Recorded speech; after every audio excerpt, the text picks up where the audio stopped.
তাইলে দেখছো অবস্থা, কোথায় যাইতেছি। আমি এখন বাংলাদেশের সবচেয়ে পরিচ্ছন্ন গ্রাম মুল্লাইপাড়া যাচ্ছি। প্রকৃতির অপার সৌন্দর্যে মোড়ানো পার্বত্য জেলা বান্দরবন। এই জেলার রুমা উপজেলায় অবস্থিত এক মনোমুগ্ধকর পাহাড়ি গ্রাম মুল্লাইপাড়া। নীল আকাশ, উঁচু নিচু পাহাড়ি টিলা আর সাদা মেঘের খেলা সব মিলিয়ে এক স্বপ্নের মতো দৃশ্যপট। একে অনেকেই বাংলাদেশের সবচেয়ে পরিচ্ছন্ন ও নান্দনিক গ্রাম হিসেবে অভিহিত করেন। হ্যালো বন্ধুরা, আমি Sajjad Shishir. Welcome to my channel life of Shishir. So বন্ধুরা, আমি এখন মুল্লাইপাড়ার উদ্দেশ্যে যাচ্ছি, আর মুল্লাইপাড়া নিয়ে এখন আমি আপনাদেরকে কিছু বলবো। মুল্লাইপাড়া শুধু তার সৌন্দর্যের জন্য নয়, পরিচ্ছন্নতার জন্য বিখ্যাত। রাস্তাঘাট থেকে শুরু করে প্রতিটি বাড়ির আঙিনা পর্যন্ত কোথাও ময়লা আবর্জনা ছিটে ফোটাও নেই। ছোট ছোট টিলার উপরে গড়ে ওঠা বম সম্প্রদায়ের ঘরবাড়িগুলো কাঠের তৈরি, সরল এবং পরিপাটি। বাড়ির চারপাশে থাকে সবুজের ছোঁয়া, বারান্দায় সাজানো থাকে অর্কিড সহ নানা প্রজাতির ফুল গাছ। এই গ্রামে রয়েছে 54টি পরিবার, যারা সবাই বম সম্প্রদায়ের। তারা নিজেদের ঘর যেমন পরিষ্কার রাখে, তেমনি পুরো গ্রামটিকে পরিচ্ছন্ন ও সুশৃঙ্খল ভাবে রক্ষণাবেক্ষণ করে। ঐক্য ও পারস্পরিক সহযোগিতার মনোভাবই তাদের এই অর্জনের পেছনে মূল শক্তি। সবাই মিলে গ্রামের পরিবেশ সুন্দর রাখতে প্রতিনিয়ত কাজ করে। প্রায় 30 বছর আগে রুমা উপজেলা সদর থেকে 5 কিলোমিটার দূরে এসে বসতি স্থাপন করেন বম সম্প্রদায়ের কিছু মানুষ। তারাই গড়ে তোলেন এই শান্ত ছিমছাম পাড়া, যার নাম দেওয়া হয় মুল্লাই। শুরু থেকেই প্রাকৃতিক সৌন্দর্য স্থানীয়দের যত্নে গ্রামটি হয়ে ওঠে একটি সাজানো গোছানো আবাসভূমি।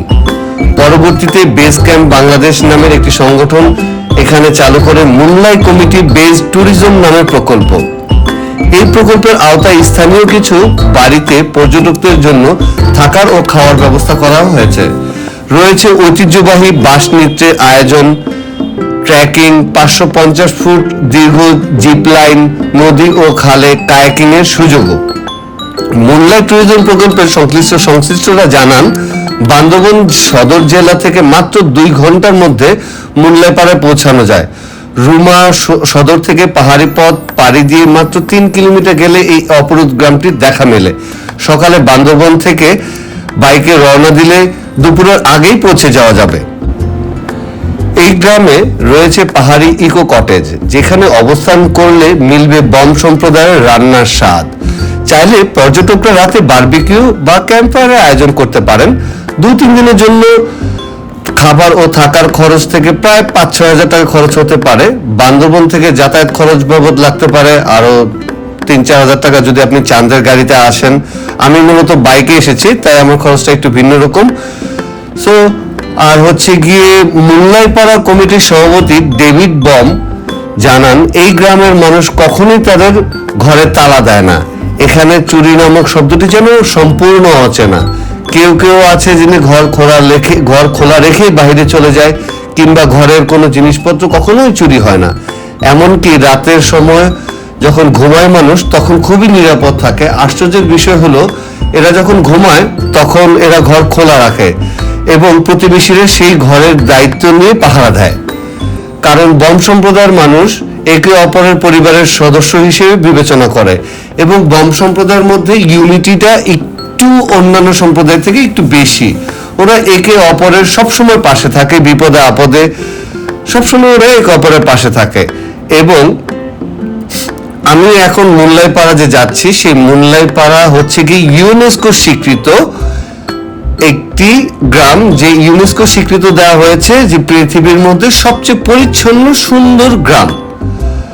এখন বন্ধুরা, আপনারা সবাই খুব সহজে চলে আসতে পারেন, তবে আমি বাইকে এসেছি বলে আমাকে রুমা বাজার থেকে একজন গাইড বাধ্যতামূলক আমার বাইকের পেছনে একজন গাইডকে নিয়ে আসতে হয়েছে। উনি আমাদেরকে পথ দেখিয়ে নিয়ে এসেছেন।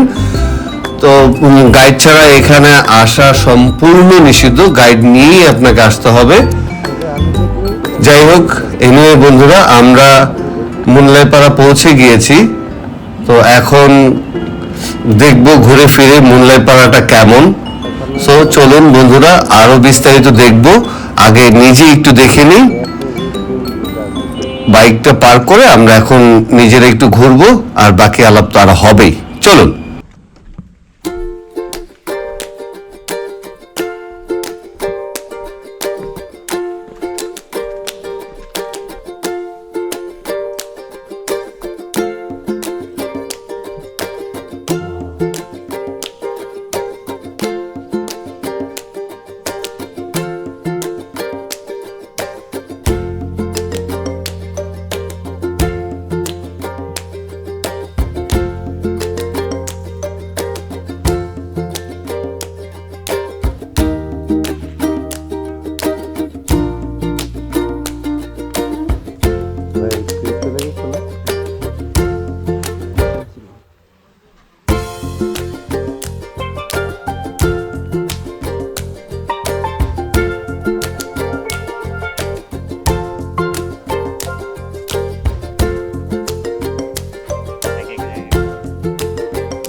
তুলবো না ভাইয়া? ও আপনি তুলবেন?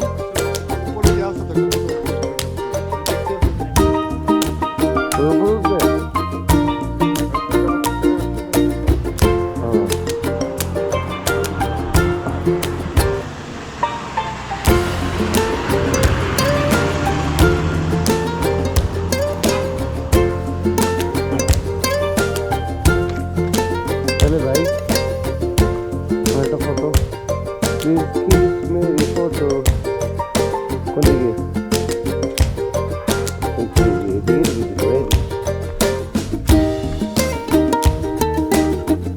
এই ভাইয়া সরব ভাই ওদিক থেকে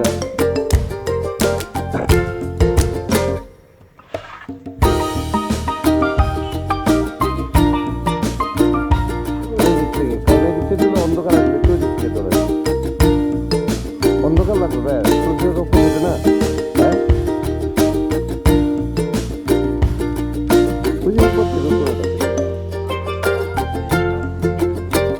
এই ফুল গাছ ধরে ওই যে ওই যে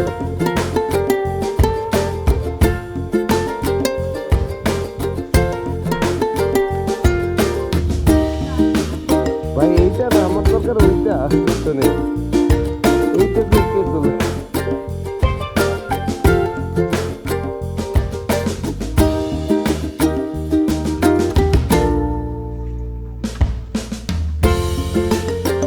আমার দরকার হচ্ছে একটা দেখতেই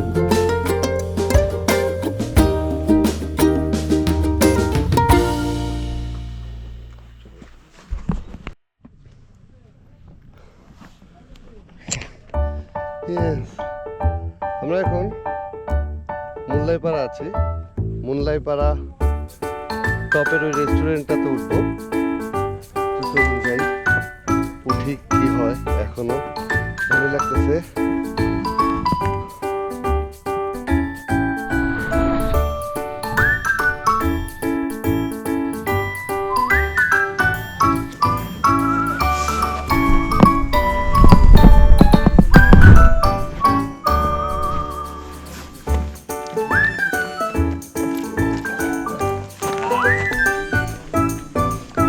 তো বন্ধুরা এই হচ্ছে কি আমাদের শেষ ডেস্টিনেশন এখন আমরা আবার ঢাকা চলে যাব তো জার্নিটা হেভি ভালো ছিল শুধু একটি রাত ঘুমিয়েছি আর সারাদিন মোটরসাইকেল চালিয়েছি শুধু মোটরসাইকেল চালাইছি তো আমার ব্যাকগ্রাউন্ড দেখে বুঝতেই পারছেন বাকি রয়ে গেল এইখানে আমি আবার আসবো এই পথটা ধরে আমি আবার কিউকারডাঙ্গা দিকে যাব যখন পারমিশন দেবে যখন বাইক অ্যাভেলেবেল যখন যাতায়াত করবে সবাই যখন যাতায়াত করবে দেন আমি আসব তার আগে আমার একা হিরো হওয়ার কোনো ইচ্ছা আমার নেই তাই না আশিস ভাই মানুষকে এতটা হিরো হয়েছে না সবাই যখন যাবে আগে কয়েকশো জন যাক মোটরসাইকেল নিয়ে ঘুরে ঘুরে আসুক তারপরে যাওয়া যাবে তো দেন পারমিশন দিলে যাবো না এখন আমাদের বিদায় নেওয়ার সময় হয়েছে অলরেডি 5টা বাজে আমরা এখন ঢাকার উদ্দেশ্যে রওনা দিয়ে দিব এখান থেকেই চলে যাব কোথাও আর স্টে করব না কোথাও দাঁড়াবো না শুধু বিরতি চা পান কিংবা জুস টুস এগুলো খাওয়ার জন্য এছাড়া কোনো বিরতি নেই তো চলুন সামনে যাই পথে তো আরও কথা হবে যা যা পাই দেখাবো টাটা বাই বাই